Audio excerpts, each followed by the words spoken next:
欢迎来到上师厨房。今天我想和您分享的是一个好吃、好看又好做的豆沙卷儿。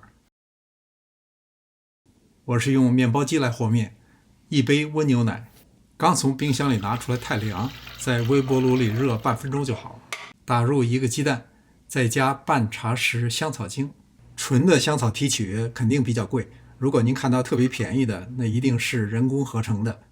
2茶匙酵母粉，1.5汤匙白糖，3杯高筋面粉，普通面粉也可以，只是层次感比较差。使用面包机的好处就是和面、发面只用1个半小时就都搞定了。过去没有面包机的时候，我都是先把烤箱预热到将近90度，即使在冬天也能很快把面发好。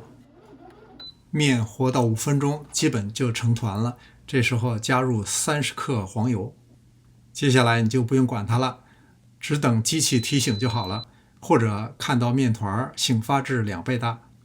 醒发好了以后倒在案板上，这时候可能稍微有一点粘手，可以在案板上薄薄的铺一层面粉，不要揉面，只是按压排气就好。因为这时候只要一揉面，面的筋性就起来了，特别容易回弹，所以就不好操作了。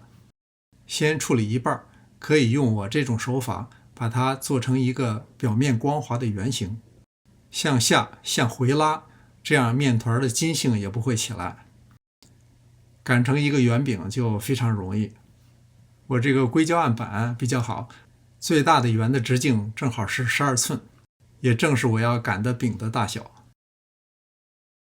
我要把它切成12等份，如果拿不准就先浅浅的画个印儿。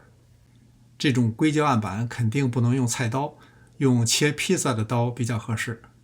豆沙这回是买来的，每一片上都先放上一些，这样能够均匀分配，放多放少就根据自己的喜好来定了。接下来的成型也特别简单，我相信看一遍就会了。把豆沙简单整理一下，然后这一步比较关键，一定要压实，让它和下面的面粘好，然后卷到最尖端，简单一窝就好了。再刷上全耐液，这样烤出来颜色非常漂亮。刷完以后要醒30分钟。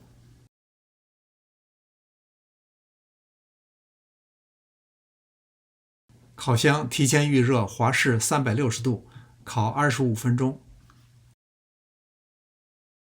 怎么样？是不是颜色漂亮，形状可爱，而且暄软可口？再配上您的咖啡，是不是一个很好的早餐面包？感谢您的观看，希望看到您的留言。临走前别忘了点赞订阅。